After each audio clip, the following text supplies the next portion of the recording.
Hi, I'm Jennifer Garapi, the pet therapist. I tell you what your pet would say if they could talk.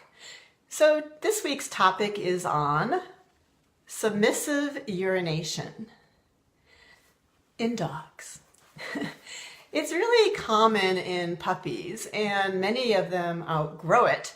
But if you're not careful, it can turn into a lifelong habit, especially in dogs that don't seem to have much confidence. And it's also particularly common in certain breeds like retrievers. The good news is that there are ways to address submissive urination. Today's focus is going to be on what it is, understanding it, and at the end I'll talk a little bit about how it differs from something called excitation urination.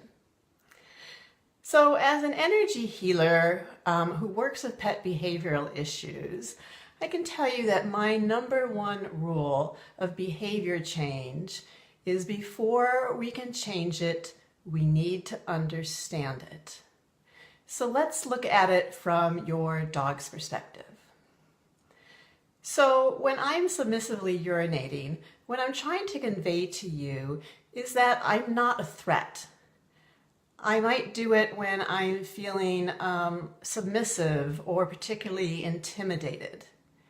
And I'll usually do it when I'm greeting people or other animals, especially those that are unfamiliar to me.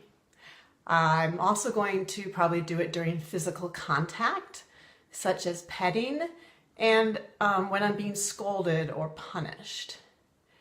And it's as though I just lose bladder control. And while some of my dog friends might just piddle a tiny bit, have a few drops, some of them pee so much that they leave this big, large puddle. And when I'm in a situation that seems to trigger submissive urination, I'm going to give you some other signs as well, some what we would call submissive postures. So for example, I might cower, kind of like I'm doing now. Or I might completely flatten out. I might raise my front paws. I might tuck my tail. I might flatten my ears back, lick my lips, or do something called gritting submissively, which is where my dog friends bare their teeth. And it looks threatening, but it's actually a sign of submission. Now, some of my dog friends urinate submissively only when they're interacting with their pet parents. Others do it when they're meeting unfamiliar people, like visitors. Others do it only with other dogs. And some are what I would call equal opportunity submissive urinators, which is to say they do it with everybody. So, submissive urination, as I said, can sometimes be confused with excitation urination. And excitation urination is when the dog is excited but not scared. So you're not going to see those submissive positions.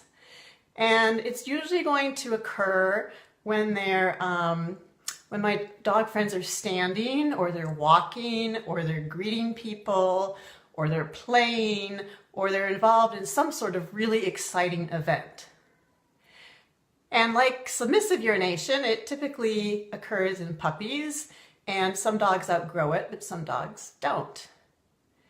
So I'm going to be giving you some tips on how to address both types of urination. And I encourage you to stay tuned this week, because we're going to continue this. Again, it's a 3-part series.